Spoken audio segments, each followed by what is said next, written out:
everything is tied into everything else.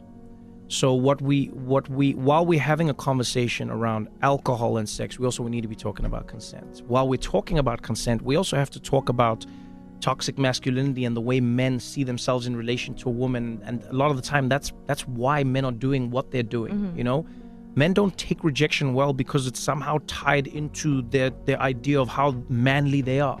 You know, and if you think about it, this was the messaging we got as men growing up. Absolutely. From all spheres, by the way, not just from like our dad.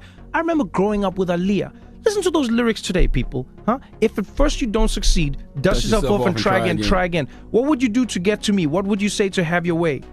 Would you give up or try again if I hesitate to let you in? You don't even got to go that far back. You can go to how many drinks does it take for you to get with me? Like, blame it on the alcohol, Jamie Foxx. But I'm saying like, and so what we don't realize is we also have to go like, oh man, how are we being programmed? What have we thought is acceptable? How do we think it's acceptable? And how do we change those things? This is the constant conversation that we need to talk about in society. And you know what's crazy to me is we've had like no forum, we have no guidelines, we have no larger discussions around consent.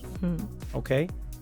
Let's be honest, consent is something that has been robbed of many individuals in their lives, right? America, fundamentally, you know, I remember a beautiful quote someone said to me where they're like, America was built on a world of no consent. Right. Black bodies were taken without their consent.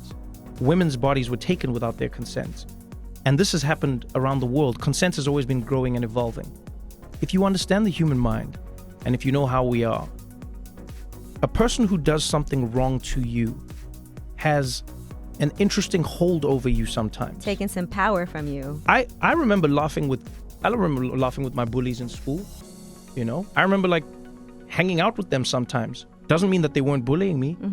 I remember guys in the hood who would like rob you at the corner. It's like a regular thing. They would just rob you. You just pop, hey, what's going on? What you got? And then pockets out. But then some days you would be standing with them hanging out because sometimes you felt like maybe, and I don't know what it is psychologically. I'm not a psychologist, but I know like sometimes you're like, maybe I can win them over.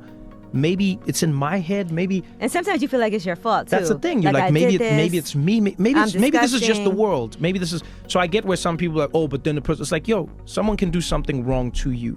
People stay in abusive relationships. A parent. And people are like, why are you still with him? A parent. Like, people stay in abusive relationships with their parents all the time. You know, and you'll be like, why do you still love your parent if they were? Yeah, but then my mom is.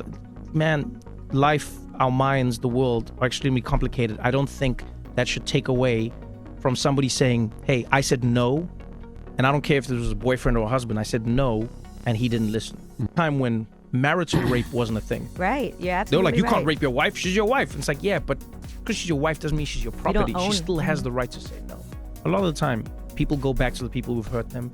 People stay with the people who are hurting them. And I think we need to get out of existing in a world where we blame the victims in those situations and start looking at the situations that have created, or the situations that have allowed them to become victims.